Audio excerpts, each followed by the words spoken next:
হামজা জান প্রাণ দিয়ে গোল বাঁচিয়েছেন, মোরসালি নিজের সেরাটা দিয়ে গোল করেছেন, আর তাতেই রচিত হয়েছে ইতিহাস। ২২ বছর পর ফুটবলে ভারতকে ধরাশায়ী করেছে বাংলাদেশ। ম্যাচের আগে সামিত সোম বলেছিলেন ভারতের বিপক্ষেই তিনি দেশের জার্সিতে প্রথম জয়টা পাবেন। হয়েছেও তাই। ভারতের বিপক্ষে ১-০ গোলের ঐতিহাসিক জয়টা দেশের ফুটবলে হিমেল বাতাস বইয়ে দিয়েছে, যেখানে আরও একবার নায়কের ভূমিকায় অবতীর্ণ হয়েছেন হামজা চৌধুরী। আগের ম্যাচগুলোতে তিনি দুর্দান্ত সব গোল দিয়েও সতীর্থদের ভুলে ম্যাচ জেতাতে পারেননি, তবে ভারতের বিপক্ষে গোল দেওয়ার থেকেও বড় কাজ করেছেন হামজা। তার বিস্ময়কর সব ক্লিয়ারেন্সে বাংলাদেশের জাল ছিল অক্ষত।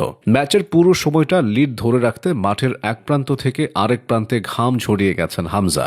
১-২ বার নয়, তার রক্ষণ কৌশলে বেশ কয়েকবার গোল হজম থেকে রক্ষা পেয়েছে বাংলাদেশ। ম্যাচের ৩১তম মিনিটের কথাই ধরা যাক। গোলরক্ষক মিতুল মারমার ভুলে গোল হজম করতে বসেছিল স্বাগতিকরা। মিতুল বার ছেড়ে অনেকটা বাইরে চলে গিয়েছিলেন। বক্সের ঠিক বাইরে থেকে সেই সুযোগে শট নিয়েছিলেন ভারতীয় মিডফিল্ডার লালিয়ান জুয়ালা, তবে বল লক্ষ্যে পৌঁছানোর আগে হেডের সাহায্যে ক্লিয়ার করেন হামজা। রক্ষা পায় বাংলাদেশ। এর মধ্যে ৩৪তম মিনিটে তপু বর্মনের সঙ্গে ভারতের বিক্রমের ধস্তাধস্তিতে উত্তেজনা ছড়িয়ে দুদলের খেলোয়াড়দের মধ্যে হাতাহাতির পর্যায়ে পৌঁছায়। রেফারি তপু ও বিক্রম দুজনকেই হলুদ কার্ড দেখান। বিষয়টা আরেকটু বেশি দূর গেলে বাংলাদেশের কেউ লাল কার্ড খেতে পারত।